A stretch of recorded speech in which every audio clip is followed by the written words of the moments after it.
Good morning, all of you. Good morning.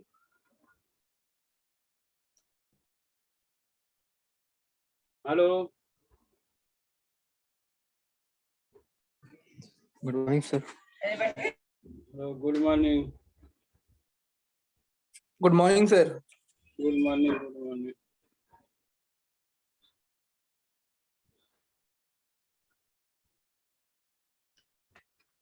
Today I will be started. I am starting the change of order of integration. Okay. I am starting change of order of integration in this method. Why we have changed the order of integration? In this method, we have changed the order of integration. Then the double integration can be solved very easily. Okay.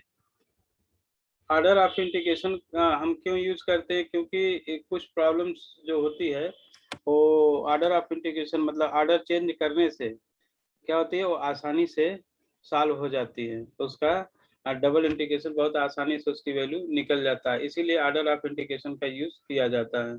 ठीक है, तो in this case there are few very important in this case there are few important concept. क्या है important concept?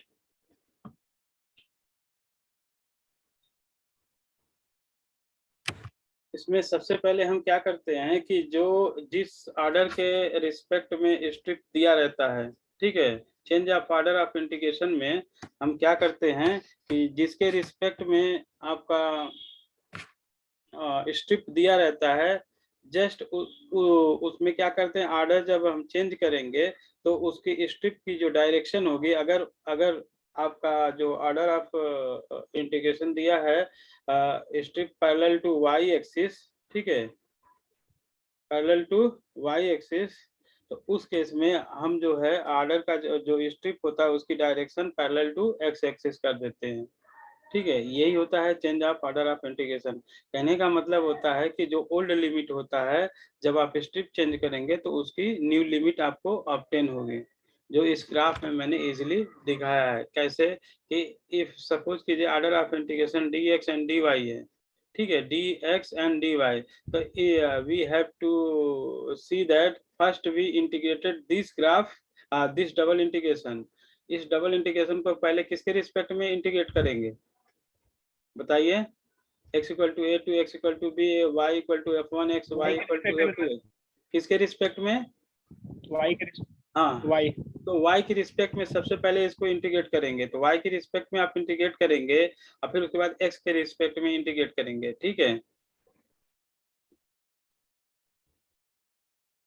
तो इसके बाद Yes, sir.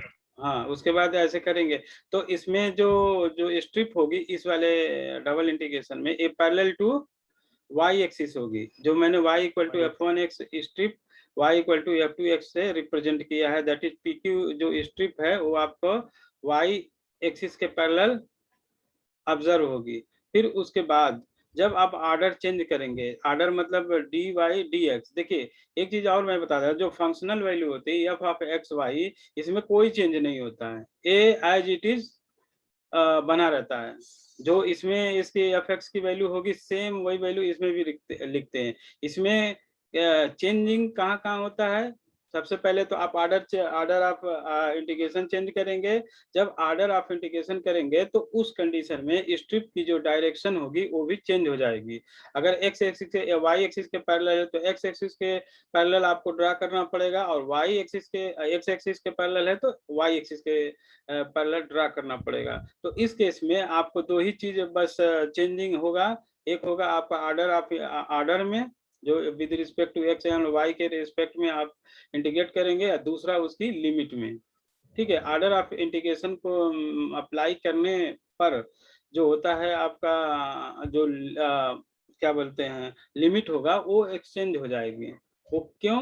जब आपका स्ट्रिप चेंज होगी तो जाहिर सी बात है वो आपका क्या है लिमिट भी चेंज हो जाएगा। इसलिए देखिए इसमें मैंने दिखाया कि पैरेलल टू पी क्यू है, तो जब हम इस स्ट्रिप को parallel to y axis x axis करेंगे इस स्ट्रिप को, तो आपका फंक्शनल मतलब न्यू लिमिट हो जाएगी x equal to g1 y and x equal to g2 x। ठीक है, तो इस तरीके से हो जाएगा। यहाँ पर y रहेगा, ठीक है, g2 y रहेगा, मैं गलती से x लिख दिया, कोई दिक्कत नहीं है, वो यहाँ पर मैंने दिखाया है ये वाला।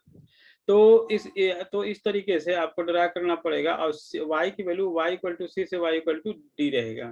ठीक है, तो इसकी ये मेन कंसेप्ट है। तो एक बार फिर बता देता हूँ, change of order of integration में the value of function will be constant, that is no change of the functional value, only change in order of integration as well as you get the new limit because strip direction is changed। ठीक है, क्योंकि strip का जो direction आप change करेंगे तो उसके वजह से आपको एक नई लिमिट मिलेगी, और फंक्शन का वैल्यू में कोई चेंज नहीं आएगा, और जो ऑर्डर ऑफ इंटीग्रेशन है वो एक्सचेंज हो जाएगा। तो हम इसीलिए यूज करते हैं क्योंकि कुछ प्रॉब्लम्स होती हैं जो आपको ऑर्डर चेंज करने से बहुत इजीली तरीके से इस प्रॉब्लम को हम सॉल्व कर सकते हैं, डबल इंटीग्रेशन की प्रॉब्लम को। ओके, अब आगे प्रोसीड करते हैं। देखिए बेसिक डेफिनेशन थोड़ा सा हम डिस्कशन करके फिर क्वेश्चन पे चलते हैं। देखिए तो वही चीज है जो मैंने आपको ऐसे बताया, change of order of integration, on changing the order of integration the limit of integration change. कहने का मतलब कि जब ऑर्डर ऑफ इंटीग्रेशन चेंज करेंगे तो उसके बाद जो होता है लिमिट ऑफ इंटीग्रेशन भी चेंज हो जाएगा। To find the new limit, that is जब ऑर्डर ऑफ इंटीग्रेशन चेंज करेंगे तो लिमिट भी चेंज होगा। तो कहने का मतलब आप क्या करेंगे, to find a new limit we draw the rough sketch of the region of integration.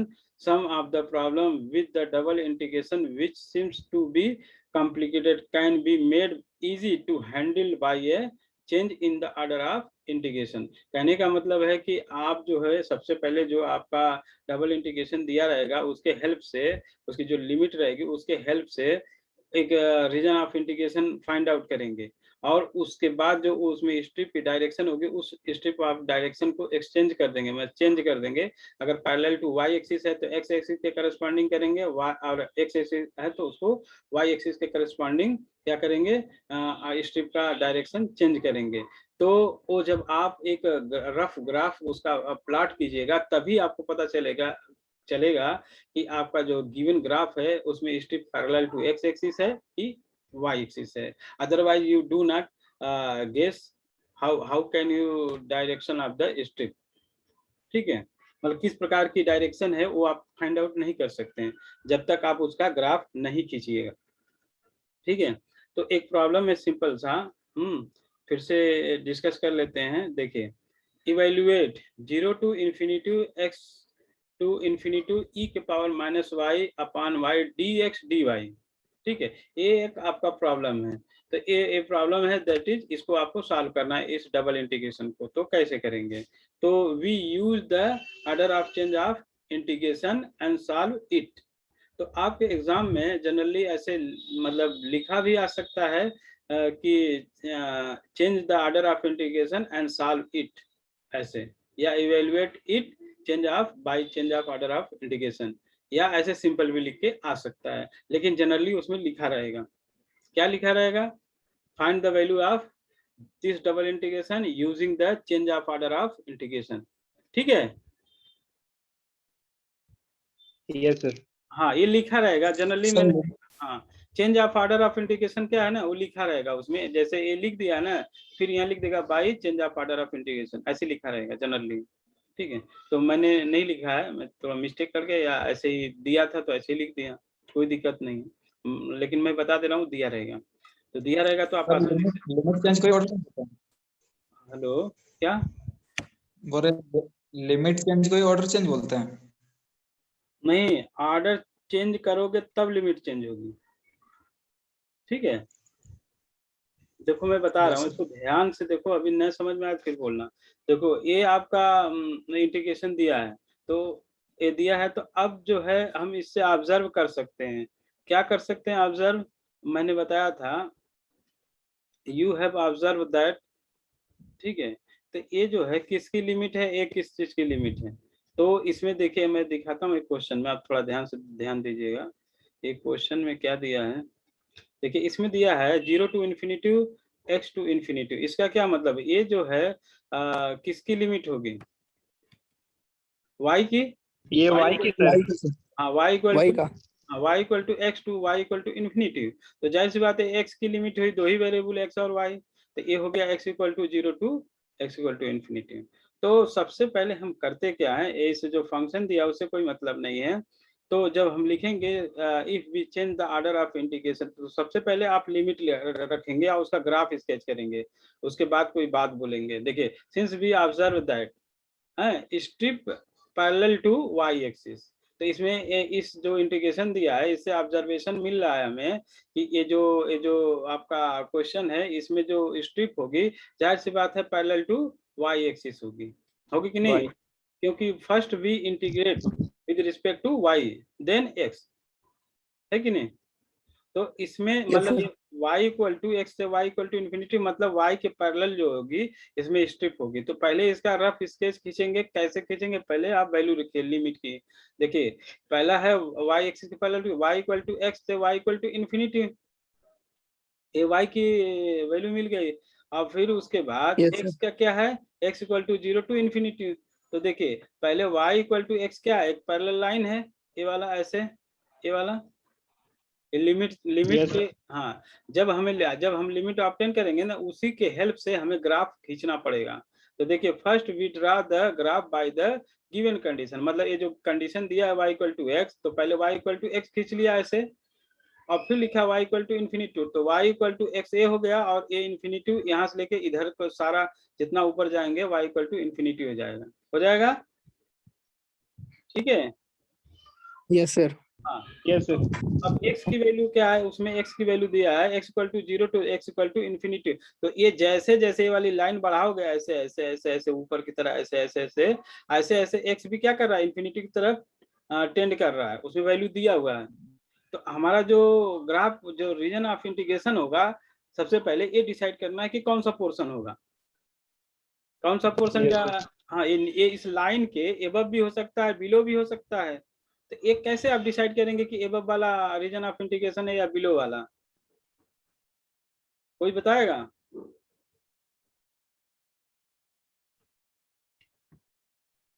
बताइए आपका ये ऑब्जर्वेशन कैसे होगा?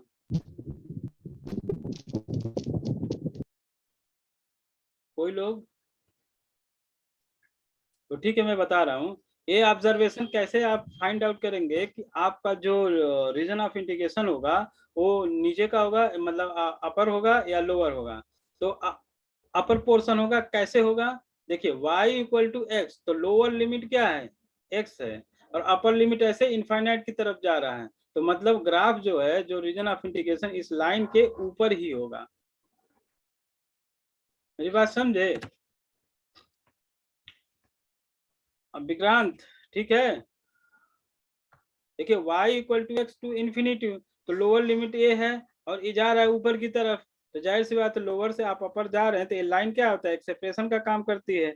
तो इसका मतलब है कि जो आपका रीजन ऑफ इंटीग्रेशन है वो यही है, और पैरेलल टू वाई एक्सिस, इसमें स्ट्रिप जो होगी पैरेलल टू वाई एक्सिस। तो ये स्ट्रिप देखिए PQ जो है y इक्वल टू एक्स से y इक्वल टू इन्फिनिटी तक मैंने स्ट्रिप को दिखा दिया है। yes, ठीक है ना, क्लियर हुआ कि नहीं? तो आगे बढ़ते हैं। एक ग्राफ खींचना है और उसमें रीजन ऑफ इंटीग्रेशन आपको फाइंड आउट करना है। तो इस ग्राफ को y इक्वल टू एक्स में एक ग्राफ हो गया। अब रीजन ऑफ इंटीग्रेशन क्या हो गया, parallel to y axis strip होगी। तो रीजन ऑफ इंटीग्रेशन कैसे डिसाइड करेंगे कि लोअर लिमिट आपका क्या है, x है, y इक्वल टू एक्स है और इन्फिनिटी तक जा रहा है। तो y इक्वल टू एक्स से ये पूरी लाइन में कहीं भी इस लाइन का इक्वेशन लिखोगे तो यहाँ भी y इक्वल टू एक्स, यहाँ भी y equal to x, y equal to x से पूरा लाइन को सेटिस्फाई करेगा। तो मतलब इसके ऊपर का तरफ जो रीजन ऑफ इंटीग्रेशन है वो रिप्रेजेंट होगा। तो लाइन के एबव का जो आपका एरिया होगा वही रीजन ऑफ इंटीग्रेशन होगा।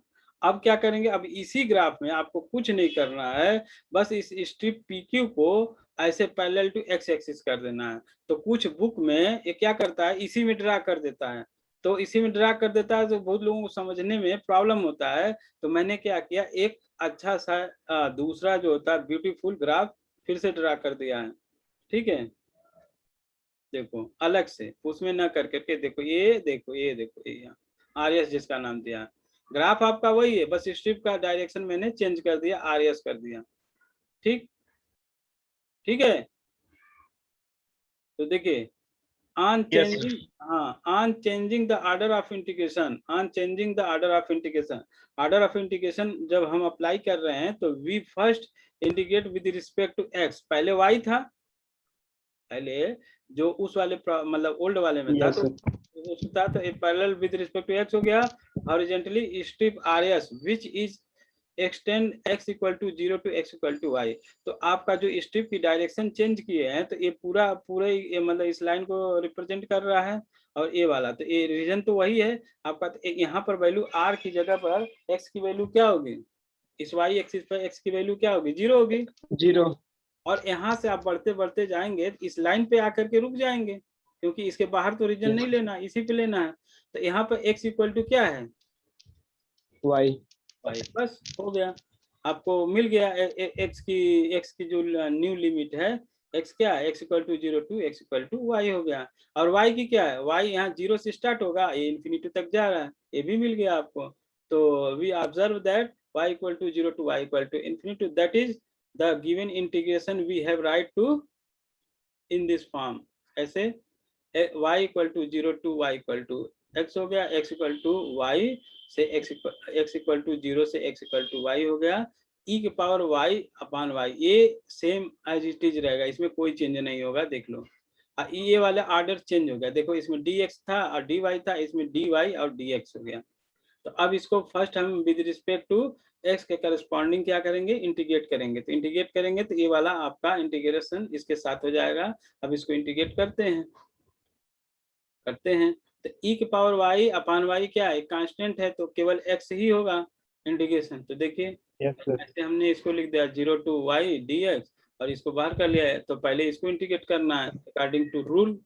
तो इसमें वैल्यू क्या आ जाएगी, x आ जाएगी, और x आ जाएगी तो y पुट करेंगे तो y हो जाएगी, तो मतलब y इंटू ई के पावर y अपान y, तो y से कैंसिल हो गया, तो आपका e के power minus y dy 0 to infinity है ये। फिर इसको इंटीग्रेट करेंगे, e के पावर y माइनस 1 हो गया, 0 टू इन्फिनिटी पुट करेंगे तो 0 टू इन्फिनिटी, तो e के पावर माइनस इन्फिनिटी की वैल्यू क्या होती है,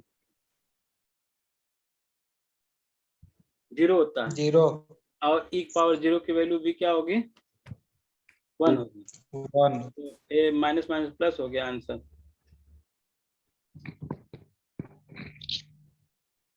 ठीक है ना जी, अब आगे बढ़ते हैं। अब देखिए इसको ध्यान से देखिए, आप मास्टर हो जाएंगे एकदम से। देखिए आप एकदम परफेक्ट मास्टर हो जाएंगे change of order of integration solve करने के लिए। देखिए another problem, change the order of integration in i equal to 0 to 1 x square 2 minus x x y dx dy and hence evaluate same. मतलब इसको evaluate करना है, मतलब इस फंक्शन को क्या करना है, जो आपका डबल इंटीग्रेशन दिया है और उसको क्या करना है, ऑर्डर ऑफ इंटीग्रेशन करना है, फिर उसके बाद उसकी वैल्यू निकालना है। जैसे बहुत से क्वेश्चन में ऐसा मतलब एग्जाम में नहीं जनरली आता है, वो कोई ये भी आपसे पूछ सकता है कि this is the given the double integration and find the change of order of integration, इतना ही खाली पूछ सकता है, समझे। तो ये भी पूछ सकता है कि केवल ऑर्डर ऑफ इंटीग्रेशन आप चेंज करके बताइए, तो देखते हैं आपको आता है कि नहीं आता है, या एग्जाम में भी पूछ सकता है। ठीक है, लॉन्ग क्वेश्चन नहीं रहेगा तो ऐसे भी पूछ सकता है केवल ऑर्डर चेंज कीजिए, तो ऐसा कुछ नहीं है, हमें तो दोनों करना है। ठीक है, तो change of order of integration in i equal to 0 to 1 x square 2 minus x x y dx dy hence evaluate. तो इसमें आप क्या ऑब्जर्व कर रहे हैं, we have observe that first we integrate with respect to y and after them we integrate the x, यही है। X. तो हाँ dy है इंटीग्रेट करना, तो इसमें जाहिर सी बात है इसका जो स्ट्रिप होगा पैरेलल टू y एक्सिस होगा। ठीक, Yes, sir. हाँ, अगर ये भी नहीं आता है तो एकदम भूला जाइए, आपको कुछ नहीं आता। अब देखिए दूसरा मेथड कैसे आप ट्रिक करेंगे। जैसे देखिए ए एक्स स्क्वायर है, ए 2 माइनस एक्स है, तो ये जाहिर सी बात है y equal to x square होगा यस और सर। ए भी y equal to 2 minus x होगा। तो प्रीवियस ऑब्जर्वेशन या अपने नॉलेज के अकॉर्डिंग आप इसको बोल सकते हैं कि ए वाई की वैल्यू लिमिट हो गई तो a x equal to 0 to x equal to 1 हो गया, है कि नहीं। Yes sir. हाँ, तो बस इसी को ऐसे कर लेंगे, लिख लेंगे। तो since we observe that by the given limit, that is by the given limit, तो that is x equal to 0 to x equal to 1। ये आपको तो ऑब्जर्वेशन हो ही गया है, मतलब आप अपने नॉलेज के हिसाब से एनालाइज कर सकते हैं कि ये x की लिमिट है, ये y की लिमिट है। तो मतलब ये y equal to x square, y equal to 2 minus x.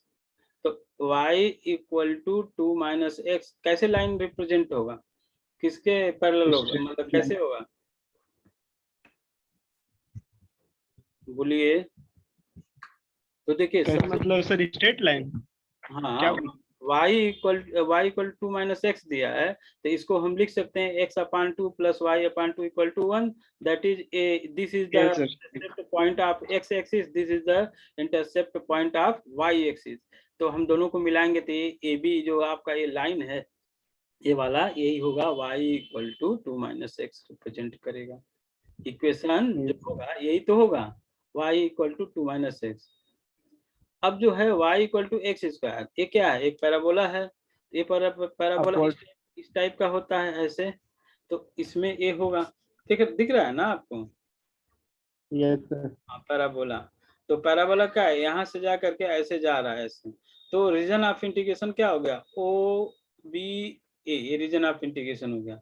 तो इसमें जो होता है, इस रीजन ऑफ इंटीग्रेशन में आप स्ट्रिप पहले दिखाएंगे, तो स्ट्रिप आपके मतलब प्रीवियस नॉलेज के अकॉर्डिंग आपका y इक्वल टू मतलब x square equal to y equal to 2 minus x, मतलब parallel to y axis strip होगा। अब क्या करेंगे, यस सर। अब क्या करेंगे, रीजन, ये तो रीजन ऑफ इंटीग्रेशन हो गया ओ बी ए, ठीक है। तो पैरेलल हो गई इसके y एक्सिस के पैरेलल स्ट्रिप हो गई। अब इसी रीजन में स्ट्रिप का जो डायरेक्शन है ऐसे चेंज कर देंगे, ऐसे इधर से इधर, ठीक। अब देखिए इसमें सबसे इम्पोर्टेंट चीज क्या है वो मैं बता रहा हूँ, उसको ध्यान से देखना क्या हो रहा है। अब देखो, strip is parallel to y axis, ये इसके अकॉर्डिंग, इस क्वेश्चन के अकॉर्डिंग जो आपको दिया है। अब ऑर्डर आप चेंज करेंगे तो क्या होगा, when we change the order of integration the strip will be parallel to x axis, so we graph plot, ठीक है। तो उसी ग्राफ में हमने क्या किया, अब उसके स्ट्रिप की डायरेक्शन चेंज कर दिया। तो देखिए ये जो आपका जो region of integration O A B A, मतलब ओ ए सी है, मतलब या बी या सी जो भी है, ये रीजन ऑफ इंटीग्रेशन है ना ये वाला। तो अब इसमें जो प्रॉब्लम क्रिएट हो रहा है स्ट्रिप को लेकर के, स्ट्रिप तो हम खींच लेंगे parallel to y x axis, लेकिन इसमें स्ट्रिप दो स्ट्रिप खींचा है, ऐसा क्यों किया है बताइए। जो जीरो पॉइंट है सर ओरिजिन पे, और बीच में जो पॉइंट है सर वहाँ पे 1 1 का है, दोनों एक ही स्ट्रिप दोनों काम नहीं करे, क्योंकि जो वाला स्ट्रिप है केवल 1 1 जा सकता है, और ऊपर वाला स्ट्रिप सी से लेके वो 1 1 जो है वहाँ तक आ सकता है। नहीं नहीं, मेरा बात सुनिए, इसमें प्रॉब्लम कहाँ से क्रिएट हो रहा है, दो स्ट्रिप खींचने का। जो आप ये स्ट्रिप खींच रहे हैं पैरेलल टू एक्स एक्सिस, अगर एक ग्राफ अगर इस तरीके से होता, ऐसे ऐसे स्मूथली होता, कहीं पे कट नहीं होता इस तरीके का, तो आप एक ही स्ट्रिप से काम चल सकता है।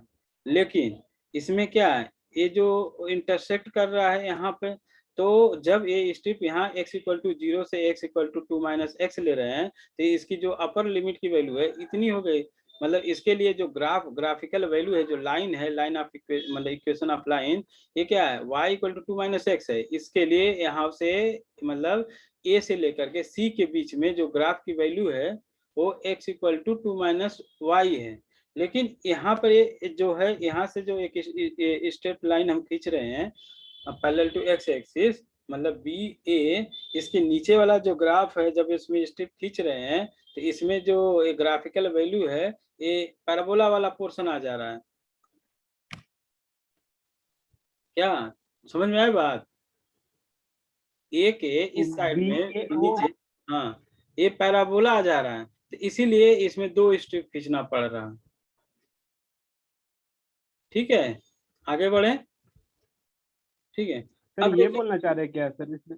क्या, जैसे सर ये आप बोलना चाह रहे सी बी ए है सर, ऊपर में एक मेरा वाई एक्सिस आया और एक लाइन आया है, लेकिन नीचे में एक पैराबोला एक लाइन आया है, हाँ इसलिए यही, अलग हुआ है क्या? हाँ इसी यही रीजन है, समझ गए ना। हाँ ओके। हाँ, तो ये यहाँ से सेपरेट कर रहा है, तो यहाँ से एक पैराबोले का रीजन आ रहा है ये वाला, और ये लाइन का रीजन है। ठीक, तो इसमें x की 2 स्ट्रिप हो गई, एक x equal to 0 to x equal to under root y हो गया, और दूसरा x equal to 0 to x equal to 2 minus y हो गया 2। और इसी तरीके से सेम वे y के लिए होगा, y 0 से लेकर के यहाँ तक की वैल्यू 1 है, तो 0 से 1 हो गई। अब फिर इसके ऊपर लेके जाएंगे तो इसके लिए क्या होगा, 1 से लेकर के 2 तक। 2। ये बात समझ में आई, y की लिमिट, y भी तो यहाँ से सेपरेट हो रहा है बी पॉइंट से, इधर 1 से लेकर के ये 2 तक इस ग्राफ के लिए रहेगा, और नीचे वाला जो ग्राफ है ये वाला जो पैराबोलिकल वाला रीजन है ये वाला, इसके लिए 0 से लेके 1 रहेगा y की वैल्यू। Yes sir. ठीक, तो यही है बस। अब देखिए इसको जो है आप थोड़ा सा थोड़ा 2-4 लाइन लिख देंगे तो आपको एग्जामिनर खुश हो जाएगा। तो क्या है, we have observed that by the plotting the new graph in which the strip parallel to x-axis and region are separate two parts OAB and BCA, so we have plotted two strip parallel to x-axis। मतलब ये जो reason है आपका 2 part में divide हो गया, मैंने उसका नाम भी लिख दिया OAB या BCA। ठीक है, इसी वजह से 2 स्ट्रिप भी हमें क्या हुआ, खींचना पड़ा।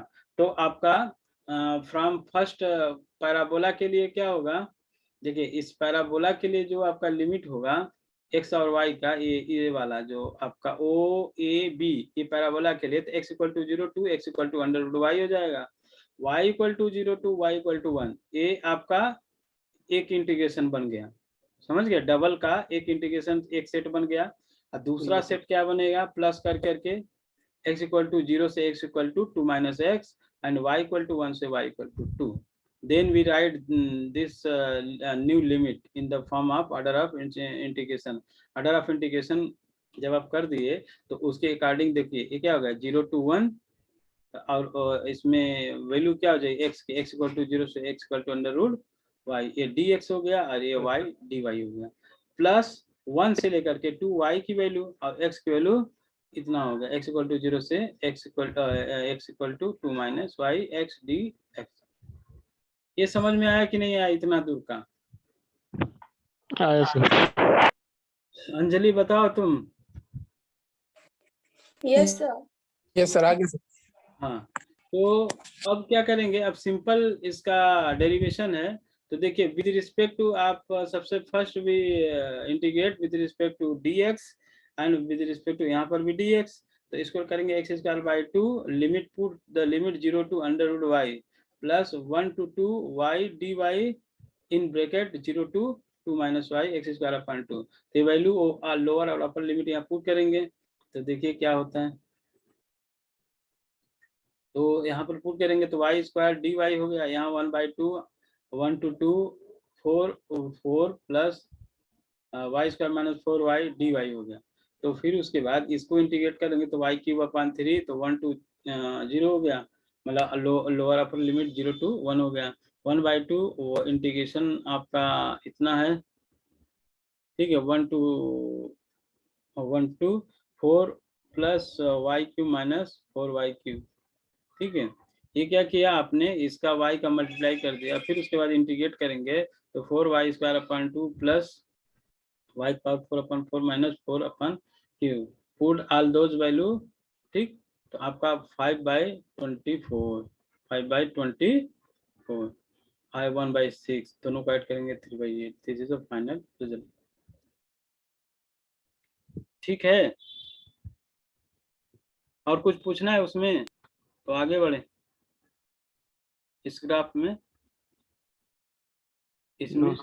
हाँ, तो आप लोगों को अपने से थोड़ा सा सेंस लगाना है कि जब आप पैरेलल टू वाई एक्सिस के करस्पॉन्डिंग था तो एक्स एक्सिस के करस्पॉन्डिंग खींचेंगे तो इसमें ग्राफ क्या होता है, 2 पार्ट में डिवाइड हो गया, कभी कभी 3 पार्ट में, 4 पार्ट में भी होता है, लेकिन वैसा नहीं, आपके लिए इतना बहुत सफिशिएंट है, इससे ज्यादा नहीं बाहर जाएगा।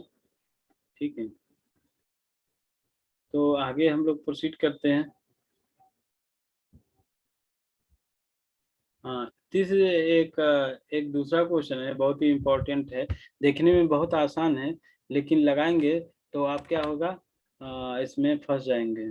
तो इसलिए आपको क्या करना है, you have solve very carefully this type of problem. You have see this question is very easy, but when you solve then you trap हो जाओगे इसी में। तो कैसे इसको सॉल्व करेंगे, देखिए वही टेक्निक है हमें इसमें। देखिए इसमें फंक्शनल वैल्यू 1 दिया है, मतलब फंक्शनल वैल्यू कुछ दिया नहीं है, मतलब 1 मान के आप चल सकते, एफ एक्स की वैल्यू क्या है 1 मान लेंगे, कुछ दिया नहीं है, बस डी एक्स डी वाई दिया है। तो आपको देखिए change of order of integration, double integrals, तो कैसे करेंगे, 0 to a एंड लिमिट जो दिया है under root 2ax minus x square under root 2ax। इसका मतलब है इस क्वेश्चन में क्या होगा, जो लिमिट तो दिया है और स्ट्रिप किसके पैरेलल होगी, इसका observation with respect to first integration के अकॉर्डिंग किया जाता है। तो first integrate with respect to y, that is you observe that the strip direction first parallel to y axis। मतलब जो आप ग्राफ खींचेंगे इसमें जो स्ट्रिप की डायरेक्शन होगी पुराने वाले, मतलब इसमें y एक्सिस होगी।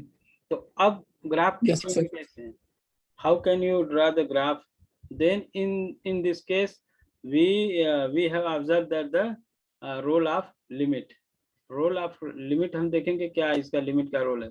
तो देखिए ये जो x का फंक्शन है, फंक्शन ऑफ x है, तो जाहिर सी बात है y की लिमिट होगी, ए भी y की लिमिट होगी, ए x की लिमिट होगी। तो since we observe that the limit, भाई आप अपने लैंग्वेज में थोड़ा इधर उधर करके लिख सकते हैं, ऐसी भी कोई बात नहीं है, पहले आप ये लिखिए फिर वो लिखिए, या ऐसे डायरेक्ट स्टार्ट कीजिए, मैंने तो मुझे जो समझ में आता मैं वही करता हूँ।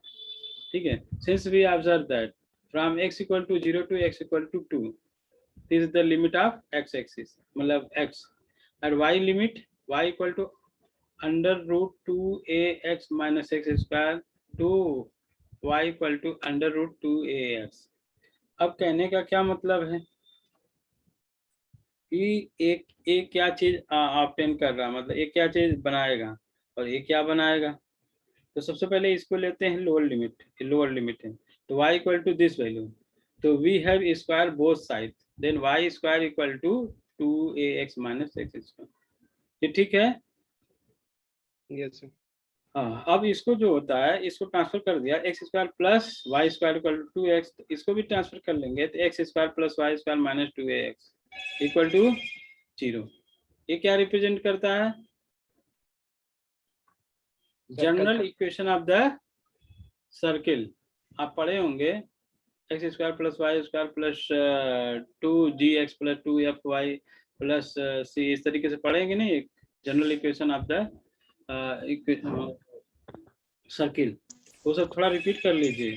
पैराबोला का इक्वेशन कौन कौन सा होता है, सर्किल का जो जनरल इक्वेशन क्या क्या होता है, ये सब चीजें, ठीक है, नहीं तो आपको प्रॉब्लम क्रिएट होगा, आप ग्राफ नहीं खींच पाएंगे। ठीक, तो आपका ये इक्वेशन हो गया। अब देखिए दूसरा वाला केस है y equal to under root 2ax, तो y square equal to 4ax, parabola 4 कैसे आया सर? अरे यार 4 नहीं आएगा, 2 आएगा, मुझे लगता है 2 रहेगा, ठीक है। वो दिमाग में चल रहा था ना, y square equal to 4ax होता है, तो 4 की जगह डायरेक्ट 4 लिख दिया, 2 की जगह, कोई दिक्कत नहीं है, मतलब उसको देख लेंगे आगे। ठीक है, ये ठीक है ना, समझ में आया कि नहीं आया, ये एक पैराबोला को रिप्रेजेंट करेगा, समझ गए सर। हाँ हाँ, पैराबोला रहेगा, और ये क्या होगा, एक सर्किल होगा। तो सबसे पहले इसका इक्वेशन खींचेंगे और स्ट्रिप खींचेंगे। देखिए ये देखिए, we have draw the graph by the given information। तो पहले एक पैराबोला खींचा, पैराबोला क्या होता है, y square equal to under root 2ax, मतलब इसको स्क्वायर करेंगे तो Y square equal to 2ax आएगा कि नहीं आएगा? तो ये पैराबोला का ही तो इक्वेशन हुआ ये वाला। Yes sir. हाँ, और इस सर्किल का इक्वेशन होगा ए वाला है कि नहीं? सर्किल हो गया।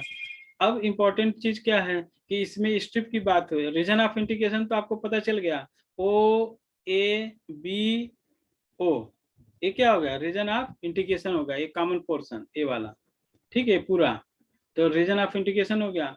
तो इस केस में आप देखिए कि इसका क्या बोलते हैं, हाँ, strip parallel to y axis, ये होगा कि नहीं होगा? जो आपका कंडीशन होगा सर। हाँ, तो इसमें y की value √2 ax minus x square, ठीक है। अप टू कहाँ तक जाएगा? ये पैराबोले का इक्वेशन आएगा, तो y इक्वल टू √2ax हो गया। तो ये बात समझ में आ गई। जस्ट इसी ग्राफ में अब आपको क्या करना है, एक स्ट्रिप ड्रा करना है जो पैरेलल टू एक्स एक्सिस होगी। क्यों? Due to change of order of integration, ठीक है। तो ऑर्डर ऑफ इंटीग्रेशन के रीजन के कारण आप स्ट्रिप का डायरेक्शन चेंज करेंगे तो न्यू लिमिट होगी। तो देखिए, therefore we have change the order of integration the obtain the new limit. कौन सा न्यू लिमिट किसके लिए होगी? तो इसमें बहुत ध्यान देने वाली बात है आपका।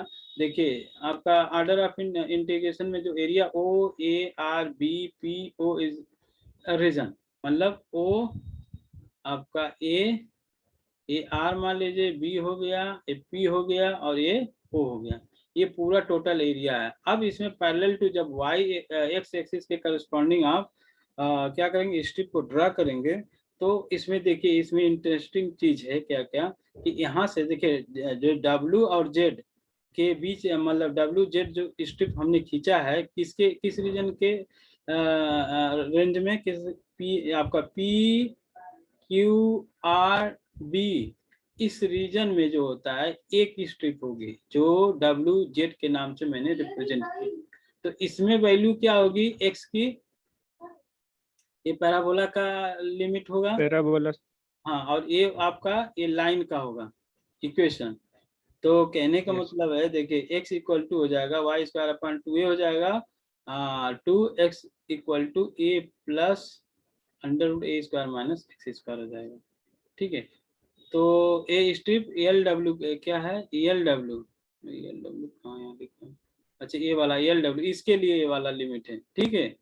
तो पैराबोला तो ठीक है, और ये सर्किल का इक्वेशन था ना ये वाला, यहाँ से यहाँ तक ये वाला, देखिए आप जो रीजन देख रहे हैं ओ क्यू पी जो है, इसमें कहाँ से स्टार्ट होगा स्ट्रिप? एल से स्टार्ट होगा, डब्ल्यू पे खत्म होगा।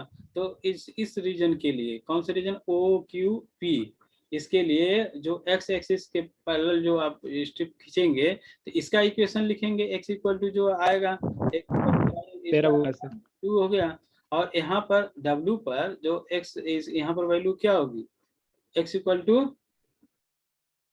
सर्कल का इक्वेशन आ जाएगा √a square minus x square. अब बात ये है कि ये वैल्यू आएगी कैसे, तो मैं आपको थोड़ा सा इसके बारे में एक्सप्लेन करके फिर आपको बताता हूँ कि कैसे आएगी। और y की वैल्यू 0 to a होगा, यहाँ पर इसकी वैल्यू a होगी, तो यहाँ से ये तो ठीक है y की वैल्यू। तो इसके लिए देखिए वो लिमिट कैसे आ रही है, उसके बारे में थोड़ा सा एक्सप्लेनेशन है। तो देखिए ये आपको y equal to √2ax minus x square √a दिया है, लिमिट क्या है, गिवन है, ठीक है। इसमें हमें x की वैल्यू निकालनी है, तो हम क्या करेंगे, इसमें इसको स्क्वायर करेंगे, तो y square equal to 2ax minus x square, फिर इसको ट्रांसफर करेंगे तो x square plus x plus y square plus x square minus 2ax, इसमें हमें x की वैल्यू निकालनी है। ऐसे हो गया, हम क्या किए कि दोनों में क्या किए, आप वाई स्क्वायर एक्स स्क्वायर में हम a स्क्वायर जोड़ दिए, a स्क्वायर अपनी मर्जी से माइनस कर दिए।